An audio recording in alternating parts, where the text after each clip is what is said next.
Hello everyone, welcome to civil academy. और in the month of October India ने organise किया India maritime week. 27 अक्टूबर से 31 अक्टूबर तक ये सेलिब्रेशन चला एंड इसकी थीम थी uniting oceans one maritime vision.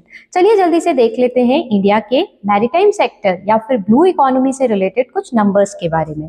तो अगर इंडिया की बात करते हैं तो इंडिया के around 9 states and 4 union territories ऐसी हैं जो कोस्टल हैं, जो समुद्र से सीमा लगाती हैं। इंडिया के ईस्ट साइड में है bay of Bengal and west side में हमें देखने को मिलता है अरेबियन सी। नाउ अगर हम देखें तो टोटल कोस्ट लाइन इंडिया की है 11,000 किलोमीटर, जिसमें से अराउंड 23.6 लाख स्क्वायर किलोमीटर है इसका EEZ, यानी कि exclusive economic zone, and that zone is very important for the economic growth of any country. India के अगर हम ट्रेड के हिसाब से देखें तो जो मैरीटाइम सेक्टर है वो बाय वॉल्यूम 95% ट्रेड हैंडल करता है and by value 70% of the trade India का मैरीटाइम सेक्टर हैंडल करता है। जीडीपी में अगर कंट्रीब्यूशन हम देखते हैं तो जो इंडिया के कोस्टल स्टेट्स हैं वो अराउंड 60% कंट्रीब्यूशन देते हैं इंडिया की जीडीपी में।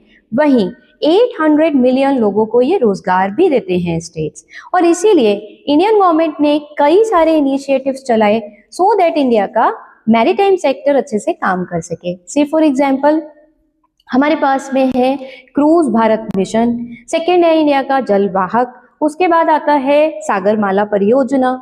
देन अगर हम देखते हैं तो हमारे पास है MIV 2030। These are some flagship schemes जो इंडिया ने अपने मैरीटाइम सेक्टर्स को बूस्ट करने के लिए चलाई हैं। अब इंडिया के अगर हम मैरीटाइम सेक्टर के और स्टैटिस्टिक्स देखें तो लास्ट डिकेड्स में इंडिया का जो पोर्ट कैपेसिटी है वो भी काफी अच्छा इंक्रीज हुआ है। से अगर हम देखते हैं 2013-14 में जहां इंडिया के पोर्ट्स की कैपेसिटी अराउंड 1400 MMTPA थी, यानी million metric tons per annum थी, वो 2024-25 में बढ़कर के हो गई है around 2762 MMTPA। So no doubt India का जो मैरीटाइम सेक्टर है वो ग्रेजुअली धीरे धीरे करके इम्प्रूव तो कर रहा है, बहुत आगे की तरफ